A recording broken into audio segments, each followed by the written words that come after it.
आज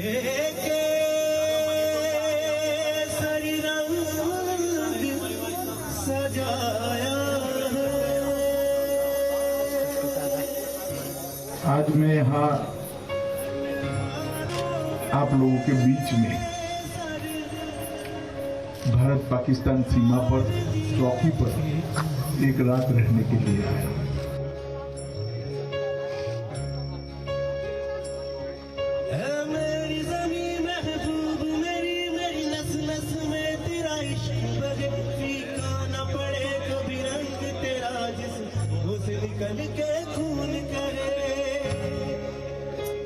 कि आपकी कठिनाई भरी जिंदगी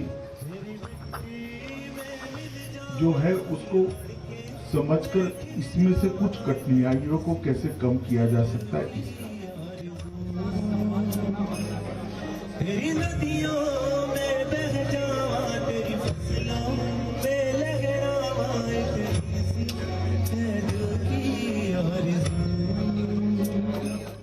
जवानों की जिंदगी क्या है, देशभक्ति क्या है, वतन के लिए ही जीना और वतन के लिए ही मर मिटना क्या है। मां भारती के वीर सपूतों का वो मात्र एक प्रण क्या है जिसके लिए देश का हर लाल अपने सिर पर कफन बांधकर उस मैदान में जा खड़ा होता है जिस मैदान की मिट्टी का रंग लाल है और फिजा केसरिया।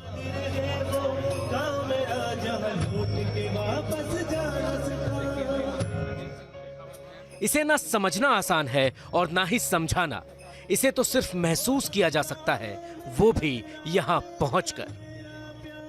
आज मैं यहाँ आप लोगों के बीच में भारत पाकिस्तान सीमा पर चौकी पर एक रात रहने के लिए आया। आपकी कठिनाई भरी जिंदगी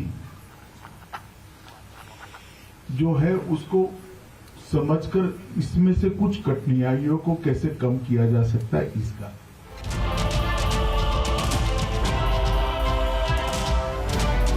राजस्थान की तकरीबन 500 किलोमीटर की सीमा पाकिस्तान से लगती है, जिसकी सुरक्षा की जिम्मेदारी भारत की फर्स्ट लाइन ऑफ डिफेंस यानी बीएसएफ के पास है। राजस्थान की ऐसी ही एक सीमा जैसलमेर में है। जैसलमेर थार रेगिस्तान का वो हिस्सा है जहां ड्यूटी करने का मतलब है हर वक्त खतरे से खेलना। तेरी मिट्टी में मिल जावा, गुल बढ़ के मैं खिल जावा, इतनी सी है दिल की आरज़ू। तेरी नदियों में बह जावा, तेरी फसलों में लहरावा, इतनी सी है दिल की आरज़ू।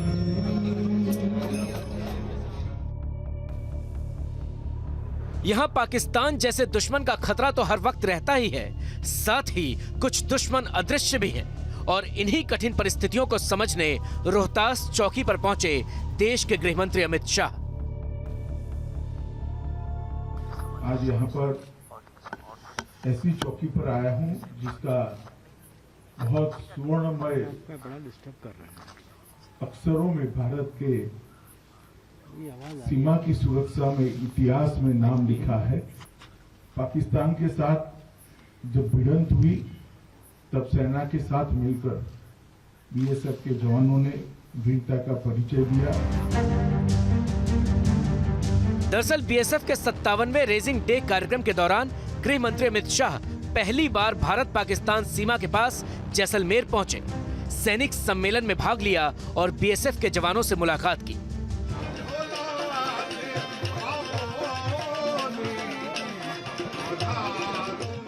इस मौके पर बड़ा खाना का आयोजन किया गया, यानी एक ऐसी दावत जिसका आयोजन सिर्फ कुछ खास मौकों पर किया जाता है, जिसमें हर रैंक के अधिकारी एक साथ बैठकर खाना खाते हैं। खास बात यह है कि इस दिन यूनिट में अनुशासन की औपचारिकताएं नहीं निभाई जाती, लिहाजा अमित शाह ने भी जवानों के साथ बैठकर डिनर किया और रात वहीं बिताई।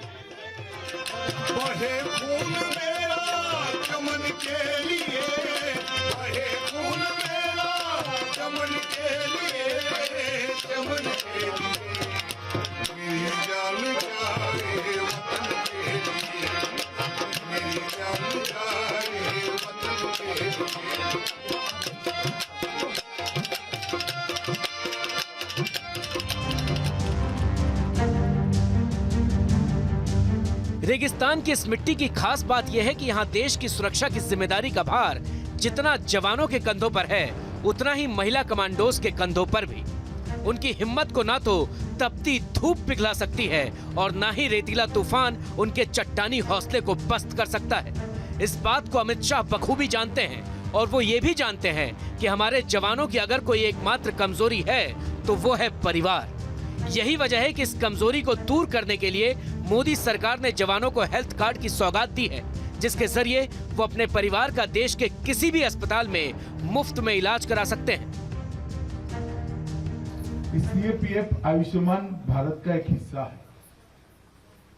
देश के प्रधानमंत्री नरेंद्र मोदी जी ने एक बहुत बड़ा निर्णय किया है कि सीएपीएफ के सभी जवानों और उनके परिवारजनों को भी एक अलग अलग कार्ड दिया जाएगा और वो कोई भी अस्पताल में जाकर वो कार्ड को स्वैप कर अपने परिजनों का और खुद का इलाज कर सकते हैं, किसी भी प्रकार की बीमारी के लिए, किसी भी प्रकार के आपत्ति के।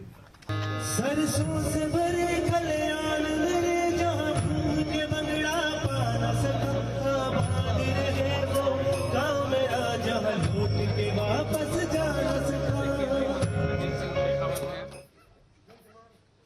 सैनिक सम्मेलन के दौरान अमित शाह ने जवानों के उस दर्द को भी महसूस करने की कोशिश की जिस दर्द का एहसास या तो बॉर्डर पर तैनात हर जवान को है या फिर उनसे दूर उनके परिवार को। यही वजह है कि अमित शाह ने मोदी सरकार की तरफ से जवानों से वादा किया कि बीएसएफ सहित अर्धसैनिक बलों के जवान अब परिवार के साथ कम से कम 100 दिन बिता पाएं। इसका इंतजाम किया जा रहा है। हाउसिंग सेटिस्फेक्शन रेशियो को भी हम इंप्रूव करने के लिए प्रयास कर रहे हैं। मुझे भरोसा है 2024 तक इसमें हम काफी सुधार कर लेंगे और कम से कम एक साल के अंदर 100 दिन जवान अपने परिवार के साथ रह पाए, इस प्रकार की व्यवस्था भी हम अब साइंटिफिक तरीके से करने जा रहे हैं। इससे पहले अमित शाह ने जैसलमेर में प्रसिद्ध तनोट राय माता मंदिर में मत्था टेका। इस दौरान केंद्रीय जल शक्ति मंत्री गजेंद्र सिंह शेखावत भी उनके साथ मौजूद थे। इस मंदिर का प्रबंधन बीएसएफ ही करती है। 1971 के भारत पाकिस्तान युद्ध के दौरान दुश्मन ने इस पोस्ट पर जबरदस्त गोलाबारी की थी, लेकिन माता के प्रताप से मंदिर को कोई नुकसान नहीं पहुंच पाया। आंकड़ों के मुताबिक पाकिस्तानी सेना ने यहां करीब 450 गोले दागे थे, जिसके निशान आज भी देखे जा सकते हैं। माना जाता है कि तनोट माता ही इस इलाके में तैनात सुरक्षा बलों और स्थानीय लोगों की रक्षा करती हैं। जब मैं मातेश्वरी तनोट राय मंदिर में गया, मां के आशीर्वाद लिए, गोले भी देखे और उस वक्त जवानों ने जो वीरता का परिचय दिया था उसके बारे में वहां पर मुझे अधिकारियों ने बताया। रेगिस्तान के इस दुर्गम इलाके में तैनात जवानों का एक ही मूल मंत्र है कि न थकेंगे न थमेंगे, हम डटे रहेंगे, क्योंकि इस देश की हिफाजत का दारोमदार और सीमा की सुरक्षा का जिम्मा इनके कंधों पर एक बड़े भरोसे और इत्मीनान के साथ डाला गया है। T news nation.